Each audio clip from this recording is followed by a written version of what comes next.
What's up? What's up? What's up? Your boy Domuto. We back with a video today. We're watching Charlotte Shan. What if Piccolo possessed Goku Part 9 and 10? And 10 will be the finale for this video. And this has been a good story. I didn't know we went through it this fast. This is a short story. So let me know what y'all want me to watch down below. I got some other stuff to watch. Got some other people suggest to watch, and so we gonna get into those. But obviously, but still, put whatever you want me to watch down below, and we might get into it, man. Make sure you like, comment, and subscribe. And there you go. Going a bit faster now. It's about Piccolo as much as it's about Goku. So with King Piccolo dead, we won't focus on anything that doesn't involve him or Piccolo Jr. Speaking of that, why didn't Kami die? That's because he's actually linked to Piccolo Jr. now, which does raise suspicion because he assumed he would have died alongside King Piccolo. Something weird's happening, but they're not sure exactly what. Piccolo Jr. will be in the background for a bit, because he still has to grow up. And he's already beginning to hatch his plan against Goku. With Shenron still intact, anyone killed by the actions of Piccolo or his sons are brought back. This of course includes Goku and Vegeta. Thankfully this wish is phrased to only bring good people back, so Babidi doesn't return, and as for Boo, well, that was more Vegito's fault. Still, no more loose ends. Eventually Battle of Gods happens, and even with all the crazy changes so far, I don't see anything affecting how this story would go. So Beerus comes to Earth around the same time as normal, looking for the Super Saiyan God, and that ends up being Goku. Again, we can go a little bit faster here, so we're kind of going to skim through Battle of Gods. Everything happens pretty much the same. There might be some small differences, but nothing worth mentioning. One difference is the fact that Beerus and Whis might actually know about King Piccolo, and the fact that Goku became a vessel for him somehow. Weird, they've never seen anything like that. A Saiyan with a Namekian living inside of him who's been sealed inside of him. Beerus hopes that doesn't mean Goku's weak without Piccolo, and he surely isn't. For the past few years, he's been getting adjusted to his old self. Weirdly enough, he has kept his regeneration powers and some limited magic. He lost a lot of the crazier things that Piccolo had, but Piccolo has been a part of him for so long that it's changed how his entire body functions essentially. His regeneration is a bit more limited now, but still, he actually has it weirdly enough. Even in this newish body he was given. He's innately become used to doing that. Beerus could see that he'll definitely be a worthy rival, especially now as the Super Saiyan God. As Goku continues down that path, with Vegeta eventually following him, Piccolo Jr. is growing in secret. Before Beerus arrives, he actually does reach maturity, and he's waiting for the perfect time to attack. He's inherited a lot from King Piccolo, including some of that same power, down to Majin Buu's abilities. He's very unique, especially from the regular Piccolo Jr. we know. He was born way later on into the story, he has greater power, different abilities, and a partially Majin makeup as well, which is pretty fitting for someone evil like him. He spends his time honing his powers as much as he can. He witnessed King Piccolo's final battle. King Piccolo relayed everything to Piccolo Jr. during that fight. They shared a mental connection, and Piccolo Jr. could even see what was happening. And one thing he knows is that his father didn't really have full control of his abilities. And that's part of the reason he lost. So not only was Piccolo Jr. waiting to be fully grown, he was also working on these powers. He's still not a master yet because Buu has a wide variety of powers, and there's no way he's ever going to master everything. Power, though? Same for all of Babidi's powers too. But by now, he's already surpassed King Piccolo. He just wants to make sure he's well above his father. At some point, he decides to go after the Dragon Balls. He does have to do this really covertly, and first that means stealing the Dragon Ball radar, so he takes his time with it. He can fight now if he wants, but he's going to play this really safe. He wants to make sure Goku, Vegeta, and everyone else dies. And amidst his search for the Dragon Balls, he encounters another group going for the Dragon Balls, Frieza's army. He kills them all pretty covertly, which inadvertently prevents Frieza from being revived. After all this time, they eventually found this planet. Piccolo Jr. puts two and two together. He realizes who these people are, and after the fact realizes what he just stopped. That wasn't his intention, but still, that's one less roadblock for him. Eventually he gets all the Dragon Balls, and he quickly summons Shenron. He has to be really quick with this because Kami will probably have an eye on him now, and realize what's going on. He asks for Shenron to unlock his full potential. He's not entirely sure what happened, but against King Piccolo, Gohan came back with even greater power. As for Goku and Vegeta, they didn't really grow too much, but for Gohan to grow that quickly in such a short amount of time, something supernatural must have happened. More supernatural than the normal stuff they see. Piccolo couldn't quite put his finger on what it was, but he decided to ask Shenron to unlock his power like this. And he actually was correct. That's exactly what happened to Gohan. In a different manner, but still, same principle. Shenron unlocks his power. Piccolo knows there's still one more thing he needs to do. But this is a huge boost in strength for him. As what's essentially a Majin Namekian hybrid, he has a ton of power locked away. But to truly unlock the full extent of his power, he'll need to absorb Kami's power as well. And now's the time to strike. The reason he was being so covert is because he wanted to go after Kami. Kami could have either killed himself to kill Piccolo, or he could have had the others protect him. But Goku and Vegeta are temporarily off Earth, so Piccolo instantly teleports up to the lookout. No words are exchanged. He places a hand on Kami and begins absorbing all of his power, forcibly fusing the two of them together. Damn. Thanks to his knowledge and training, his absorption is much more potent than King Piccolo's. It doesn't take all of his focus, and it doesn't take as long.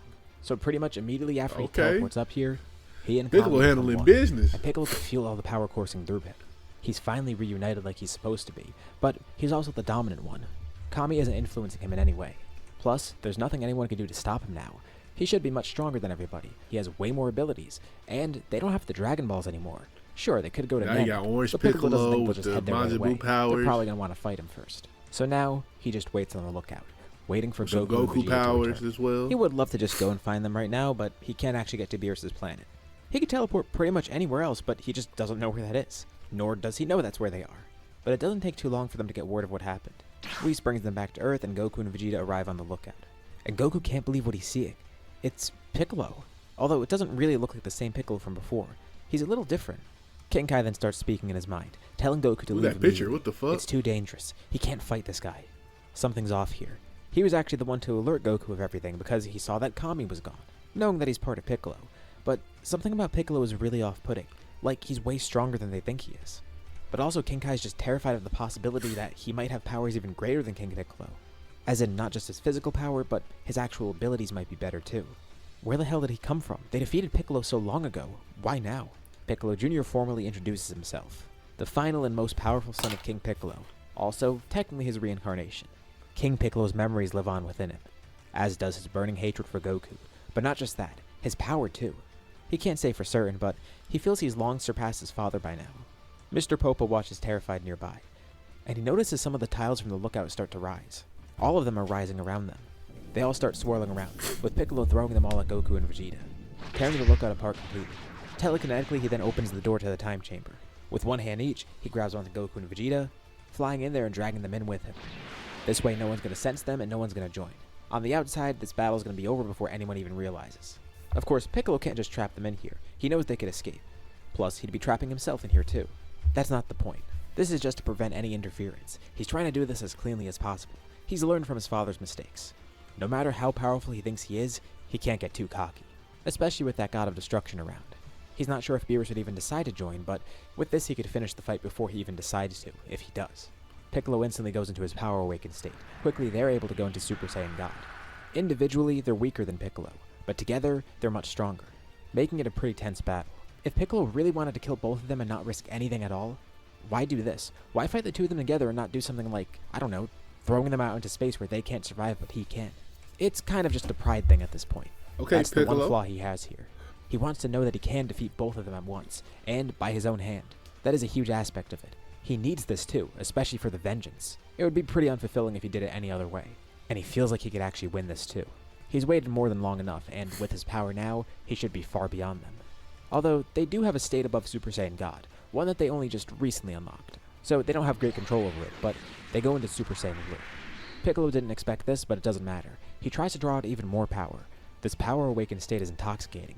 It's like the power he's drawing out is nearly limitless. Before, when Shenron granted the wish, it was only based on Piccolo's regular potential. But ever since merging with Kami, his reserves of potential have grown even greater. And again, there's the fact that he's not a normal Namekian by any means. His potential is incredible, and this form is growing as he fights. Plus, there's the fact that Goku and Vegeta can't control Super Saiyan Blue too well. If they keep fighting like this, they're definitely going to run out of stamina, and Piccolo's going to grow too strong for them to defeat. If they knew to expect this, they would have brought the Batara with them, but they don't have it on them, and they didn't know this is what they were going to run into. But Vegeta has an idea. They need to get on the outside, though, because he can't do this from in here. The two start running circles around Piccolo, creating a bunch of clones to distract him. Of course, Piccolo could see through this really easily. They're just hoping he buys the bait. They don't use this to try and attack him. They use this to go for the door, escaping the Room of Spirit and Time, barely making it to open the door and getting out of there. Vegeta then telepathically communicates with Beerus and Whis, saying they need to go. Vegeta and Goku hate the idea that they have to leave the fight, but just like Piccolo, they're not going to take any chances here. It's weird. Goku thought his purifying power would help here, but it doesn't seem to work. He's been using it the entire time throughout this fight, but it doesn't work on Piccolo Jr. Beerus and Whis then head to the lookout. Okay, I like this. But quickly, Piccolo then shifts the lookout, moving it to the other side of the planet. Not that this is an issue for them, but he just needs to buy a little bit of time. Like a few seconds. Because once more he grabs onto the two of them, throwing them into the time chamber. With Kami's powers, he can control the lookout as he wants, and he can feel that Beerus and Whis are heading here. He actually does have the ability to feel godly presences here. He then sends a bunch of ki blasts up into the air. heading to the time chamber as they rain down, destroying the lookout and destroying the time chamber, with Mr. Popo barely escaping and jumping off the lookout. What did he do that for? He just trapped them all in there. Again, Piccolo's just trying to buy some more time because even a few seconds on the outside is great. That's a couple more minutes on the inside. Even 1 second means about 6 more minutes in there. Beerus and Whis are fast, but he also fights pretty quickly. So if they're fighting inside the time chamber with dilated time like that, it makes a huge difference. Of course, he knows they could escape, but that's only if they survive. He's not just going to let them brute force their way out here. And if he wants to get out, he could just make a portal if he needs. He then goes for the kill, trying to absorb the rest of their powers. And with how much better his absorption is, it does work. And he takes a good chunk of their energy, as well as getting all the info about them, copying their techniques and such. But he sees something weird. A portal opens up in the sky. Whis is glad he found them, although he didn't realize they were in another dimension. He pulls them through the portal and leaves. And when they're back on the outside, Goku and Vegeta see that Beerus and Shin are there too. Shin says it might be a good idea to keep Piccolo in there. And just as he's about to jump through Whis' portal, it closes. And Shin tries everything he can to seal off this dimension completely. He doubts it's going to work, but it's at least worth a shot. While Beerus asks them what the hell even happened in there. Piccolo tries to escape, but he does feel a bit of Shin's magic. There's a seal, but if Shin wants to keep it completely intact, he's going to have to do this 24/7. This will only hold Piccolo for about a few hours on the outside, which of course is a few months in here. That's nothing to him. Plus, he can actually train in here in the meantime, and soon enough Shin's magic will weaken, or Piccolo's magic will grow enough that he could escape on his own. He's not worried at all. They're trying to do exactly what he did. They're trying to buy some time by exploiting the time chamber. His own plan worked against him. He should have seen it coming. Although he is mad at himself. He was so close to winning. Maybe his pride got the best of him. He thought he was playing it smart, but still, there was that aspect that he didn't even notice or acknowledge. But maybe this isn't so bad. He learned from this. He can grow by just spending his time here training. Plus, he probably should get more accustomed to his powers. He's used to all the other magical abilities that he has. But the one thing he didn't really get to spend too much time with was his new raw power. Not just the power he got from Kami, but the power he got from Shenron as well. That little extra. It looks like he still got hasty in some regard. But it's fine. He'll use this to his advantage. He'll train in here. And he'll grow even beyond where he is now. Besides, he feels there's more power underneath the surface that he hasn't accessed yet. It's only a matter of time before he finally achieves victory. And with that, we'll leave off here for now. Okay. What'd you guys think? Piccolo Jr. trains in here for a bit.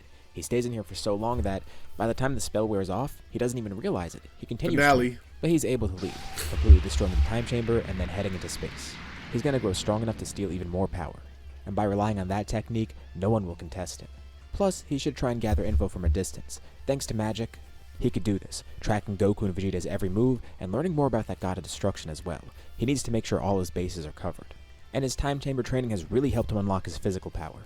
Now he's at a level much higher than before. But still, he can never be too safe. The Universe 6 tournament eventually rolls around. Goku and Vegeta want to use the time chamber, and they talk to Mr. Popo, who did actually rebuild it himself, learning that Piccolo actually destroyed it and escaped, but he hasn't been seen anywhere since. It doesn't really matter to Goku and Vegeta. The next time they encounter Piccolo, they will be more than prepared. This time chamber is still Kami's, so they don't really have that much time in there, but hey, it's better than nothing, especially because Popo was able to rebuild it. For the Tournament of Destroyers, the team is Goku, Vegeta, Gohan, Krillin, and Ten. But Goku's the first one up, and he pretty much sweeps everything. Even when he gets hit by Frost Poison, that doesn't matter. He could regenerate. Just like his body did with the Heart Virus, it counters the poison somehow.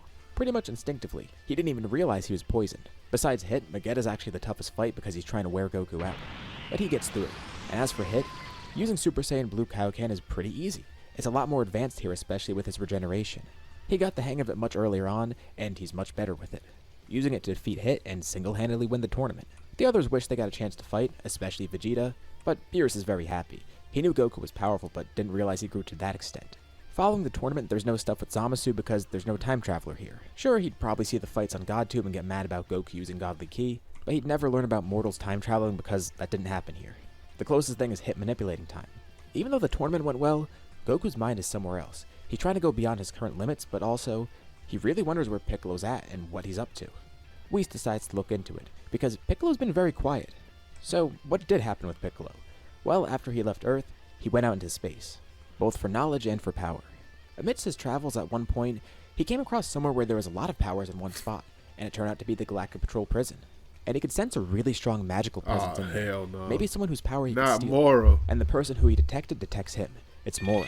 Moro still barely has any magic, especially because this is earlier on, but Boo's death unsealed that magic. He could sense Piccolo sensing him. He proposes teaming up, but that's not going to be part of Piccolo's plan. going directly to where Moro is. He doesn't break Moro out of prison. He kills Moro, stealing all of his power. Thanks to Moro being so weak at this point, it was pretty easy.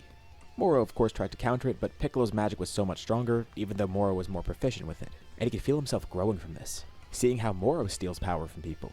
Right off the bat, Piccolo's not proficient with it, but it's already better than what he's had before. Once he learns to fully utilize this power, it'll be so much more potent. He then makes his way to Namek in an effort to get the Dragon Piccolo, Balls for calm himself. down, bruh. What He makes about pretty Gohan? quick work there, trying to absorb as many Namekians as he can. And he does steal a lot of their power, not fully assimilating with them, but just taking their energy. Although it's pretty pointless because he can't get a lot of energy from this, so he stops at some point, just trying to look for the Dragon Balls. He was hoping he'd run into the Elder, and eventually he does. It's Mori. He can't assimilate with Mori or absorb his power fully because then Porunga will disappear. However, he's the perfect bargaining chip, a hostage. Mori was worried about this, especially after what happened with Goku all those years ago. He was hoping it didn't have to come to this, but he already has a plan in mind. He lifts a hand up and then sticks it through his chest, smirking as he does so. He would literally die before he gives Piccolo the Dragon Balls. Unfortunately, he knew if he didn't do this, Piccolo would have them. And who knows what he would have wished for. This way he destroys Porunga and gatekeeps the power. But in death he's confident. He knows he'll come back. He's spoken with King Kai, who actually warned him of Piccolo coming here. And King Kai is looking for alternate options. They need to bring back Kami as well, and he has faith that Piccolo will be defeated eventually. Very soon, Piccolo will face his downfall. Piccolo's incredibly angered by this, cursing everything. Out of anger, he rips out all of the energy from Namek, absorbing it all at once just to kill everyone and destroy it. Eating the energy is Moro would. It's not very quick since he doesn't have full control yet, but this was good practice, and he did grow marginally from it. But he can go even farther. And you know what? If there aren't any Dragon Balls here, it doesn't matter. There's one other set he's aiming for, the Super Dragon Balls. The only reason he hasn't gotten them yet is because they haven't reactivated yet. By spying on Goku and the others, he's learned of them. In due time, they will reactivate, so he just has to wait for a bit. And eventually they do reactivate, but the second they do, they're taken by somebody. First of all, Piccolo doesn't even know how to get to the Super Dragon Balls. He eventually did find Zuno, but it's going to be really tough, especially because he has to go to Universe 6 for some of them. And Zeno and the Grand Priest get their hands on the Dragon Balls. Because earlier on, they plan to host a tournament of power. Yeah. Piccolo is still spying on Goku and the others, and he learns of this going on. He also learns that the Super Dragon Balls are the prize. And this really worries him, because if they get the Super Dragon Balls, who knows what they'd wish for? On top of that, if Universe 7 loses, he's gone. No matter what, he needs to get his hands on the Super Dragon Balls before anybody else can. He would have liked some more time to prepare, but it looks like now's the time to make his move. As Goku's recruiting people on Earth, Piccolo teleports to him, finally showing himself after all this time. Goku's ready to fight, but Piccolo says he's not here to fight. He's here to join Goku, wanting to join the team for the Tournament of Power. Of course, Goku's ready to kill Piccolo right now, but Piccolo assures Goku that he needs his power. Goku doesn't see why he has to do that. They could just fight here and end it now. But Piccolo's not going to let that happen. That would be stupid of him. If Goku tries to fight him, he'll simply just teleport away. Well, why does that matter to Goku then? They could do the tournament without Piccolo. Well, Piccolo has a proposition. First of all, Piccolo's pretty sure he's the strongest mortal in the universe right now. He'd be a very valuable asset for the team. But more importantly, Goku should realize that if Piccolo doesn't join Team Universe 7, he'll find a way to another universe and insert himself into that team. He's sure one of them's going to be short a fighter and would need someone strong like him. They could either have him on their team, or they could fight against him. Fighting here right now isn't an option, especially because Goku's not too sure if he could win right at the moment. With everyone else, maybe he can, but they can't risk that right before the tournament because they might lose some fighters, and if somebody dies, they can't bring them back right now. Piccolo says that the Dragon Balls on Namek are gone too. Goku's also aware of this. King Kai had told him before. They prepared for that outcome. They wanted to wait until Piccolo was dead to use the Dragon Balls, but now there are no Dragon Balls to use, which means they can't bring people like Kami back, nor anybody killed by Piccolo if he kills more people. King Kai did hatch an alternate plan, but that's irrelevant right now. The rest of the team hears that Piccolo wants to join. Gohan's the leader here, and of course Beerus hears about it too because he's the god of destruction, with Vegeta also giving input. So they can't fight Piccolo here because Piccolo can just kill them on the spot, or simply retreat if he needs to. But they know he wants to go for the Super Dragon Balls, and if he doesn't join this team, he will join another. That would be even worse because he'd be directly against them, although even on their team he'll probably fight them. But Beerus steps up to Piccolo. He has a very simple solution. Why not just destroy him right now? He holds out a hand in front of Piccolo's face, charging energy, and Piccolo just laughs at it. What? Do they think he didn't prepare for this? Does Beerus really want to destroy him? What is he getting at? Well, he welcomes the Hakai. He tells Beerus he was looking to obtain a technique like this, and if Beerus uses it on him, that would be great. He could probably even absorb the attack, not only granting him immunity, but also the ability to use it himself. Beerus can try it, he'll just be making him stronger. He theorizes no one besides Zeno could destroy him because he has counters for all this stuff thanks to his Well, magic. Grand Priest. But Beerus says that's ridiculous. First of all, his magic can't be that strong. Second of all, Beerus could just use a greater amount of power and make sure Piccolo can't absorb it. And Piccolo says that might be true, especially since Beerus is still far above him in power. Right. But a measly trick like that won't work on him anymore. He's planned for it. Who's to say he doesn't have a backup plan? And again, does Beerus really want to risk giving him this power? Beerus is willing to test his bluff, but the others talk him down from it. Beerus doesn't like that they're doubting him, but Whis agrees too. They can't be too safe. Goku and Vegeta butt in too and say they saw what he did with other powers. And he is one to have a backup plan. Maybe this won't stop him. Piccolo planned ahead. They won't just destroy him on the spot. Beerus backs down, and it's a good thing he didn't do that because Piccolo actually was just bluffing. He doesn't know for sure. And if the Hakai worked against him, it would have actually destroyed him completely. Piccolo, shut your He dumb might have been ass able to up. absorb it, but he didn't know himself. It's a good thing the bluff worked. So, That nigga Universe 7 has a Piccolo. new focus. Gohan gives everyone the plan without filling Piccolo in, obviously. Although he has clairvoyance, he's still watching them. Their plan is just to keep as many people in the ring as possible and get Piccolo out as soon as possible, too. That way, it'll ensure he can't be the MVP. But Piccolo has his own plan. When the tournament starts, he makes sure to keep people in the ring from every other universe, making sure none of the universes get eliminated. He focuses on the stronger fighters first, analyzing them and keeping the weakest from other universes in the ring. This way he can assure that Universe 7 isn't the last one standing. It needs to be him versus some other universe and nobody else from his universe in the ring. That guarantees him getting the wish. He's actively working against Universe 7 right away. The Pride Troopers decide to face him, and he eliminates most of them. Again, only leaving some of the weaker ones in the ring. Realizing Jiren's a threat, he decides to face him. Jiren actually does seem pretty powerful, and Piccolo's not too sure if he can take him on just yet. But he showcases his full Damn, strength, can he beat transforming into a Jiren? brand new form, his orange form. After assimilating with Kami and training for more time, Oh no. he was able to unlock this side of himself. And to make things even easier, he He can is just way absorb energy stronger. from Jiren. He takes about half of Jiren's energy, just to assure he could win, yeah. and just to boost himself He even got further. it, yeah. And pretty easily, he gets a ring out for Jiren, with Piccolo taunting the weaker Pride Troopers that are still in the ring. Thankfully he didn't absorb and copy Toppo's power because he hadn't taken out his God of Destruction abilities just yet. But still, this is bad. Piccolo's already grown stronger, and has knocked a lot of people out. And even though Universe 7 didn't expect to fight him right here and now, especially in this setting, Goku and Vegeta have made preparations. Goku will stop this. Goku goes into Blue Kaioken, attacking Piccolo. And with a single punch, Piccolo sends him flying out of the ring. But Piccolo feels weird, like the energy he just took from Jiren is gone now, and he's not sure why. He's then attacked from behind, looking to see Goku's there. Wait, he was just knocked out of the ring. That must have been a clone or something. But things are getting weird now. I get it. Goku and Piccolo continue went to fighting, yard with Vegeta even rat. jumping in at some points to get some attacks in. And Piccolo's energy slowly starts to feel duller. He's rapidly losing power and he They doesn't went know to why. yard It's not rat. all of his power, it just feels like the excess power that he's absorbed. What he doesn't realize is that King Kai helped Goku and Vegeta even further, by pointing them to planet Yardrat. Yep. They spent a few months there learning spirit control, which allowed them to learn instant transmission, Yep. as well as force spirit fission. A perfect counter to Piccolo's magic. That's They didn't fire. even account for the fact that he had Moro's abilities. This is just based on what he had before. They're fighting fire with fire here. Vegeta then starts fighting Piccolo. Piccolo is still above them in terms of power, but all the energy he absorbed from other fighters here is gone now. The energy from Namek can't be returned because they're in a completely different spot right now. But Vegeta and Goku even got some energy back himself because he did steal energy from them before. The rest of Team Universe 7 joins in to fight him. By the way, the team itself is pretty much the same, except Frieza and the androids aren't here. Yamcha, Goten, and Trunks have taken their place, but Piccolo thinks this team won't be able to do anything to him. He's distracted by them, and behind him, Goku's there, slowly gathering energy from everyone for a spirit bomb. For the longest time he wasn't able to do this thanks to Piccolo, but now he actually can. And with this attack, he'll finish Piccolo off. He launches the spirit bomb, and Piccolo tries to counter it at the last moment. He almost tries to absorb it but feels like that would be a bad idea. Something is ominous about it. So instead, he channels his own energy into it and tries to send it back to Goku, which ends up working and seemingly killing Goku. This terrifies everyone else because that means Goku's permanently dead, but that also means Piccolo's eliminated, right? He just killed someone. Nope. Although weirdly enough, he stays in the ring, because Goku's not dead. He awakens from this, going into Ultra Instinct Omen for the first time. And it's strange, he knows he's been training for this, but even though it's the first time he's attained it, he feels like he has really good control on it. First of all, he did regenerate after getting hit by the Spirit Bomb, which did take a lot of stamina, but he's gotten healed for the most part. Also, thanks to the purity granted to him by Purunga, on top of everything he did to counter Piccolo before, he has such a better grasp on his mental state. Okay. Nothing is clouding his mind or heart. But still, he could tell the power is fleeting.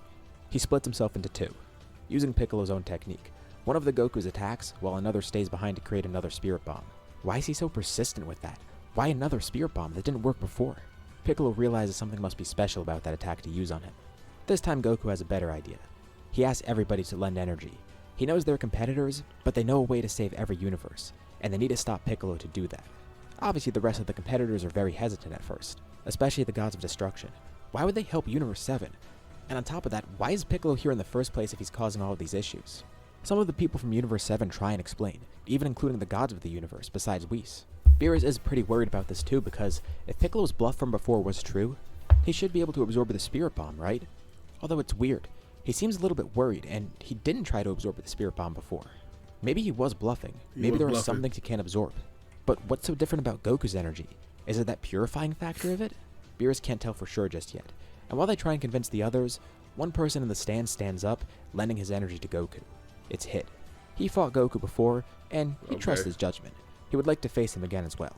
Champa can't believe it. It's really uncharacteristic for Hit to do this, but it looks like Goku really left an impression on him. Slowly, some of the others from other universes begin doing this too. The Pride Troopers join. Even Jiren does.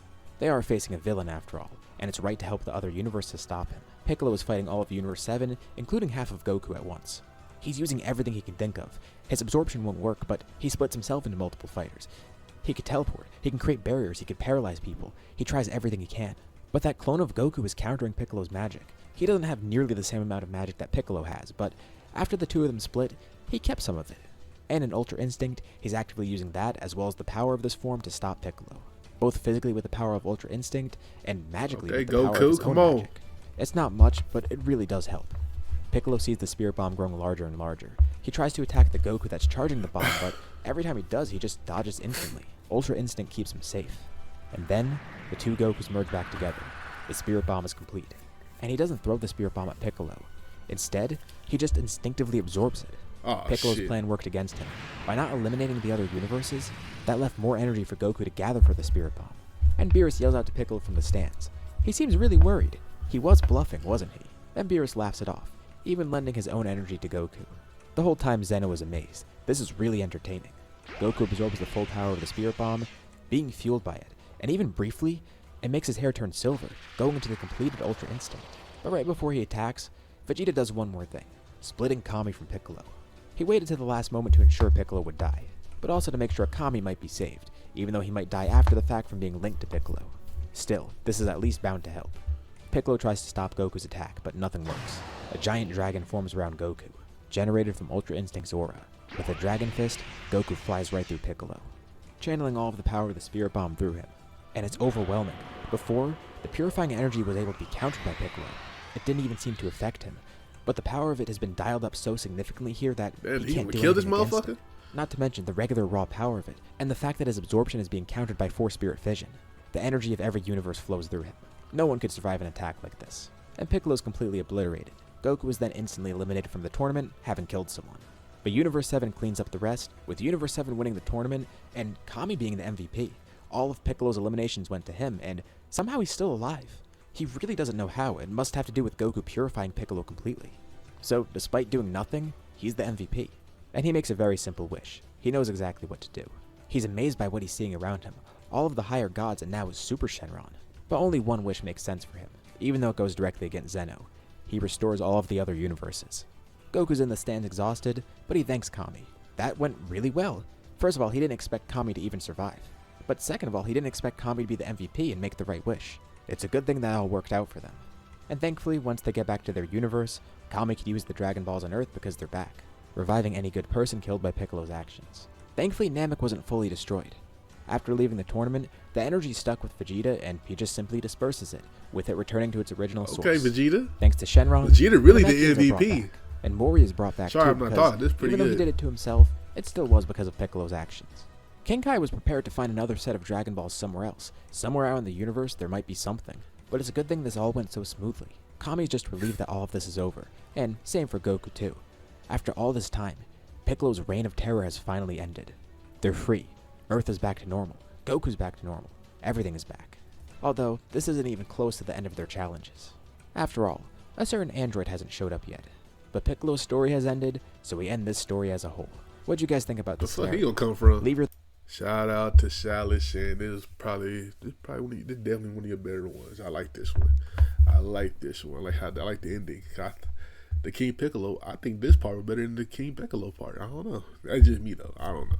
But yeah, shout out to Shallow Shane for this video. Make sure you like, comment, subscribe. Check out another Shallow Shane video right here. Check out another what if video or something right here. And I'll catch y'all next time, man. Peace.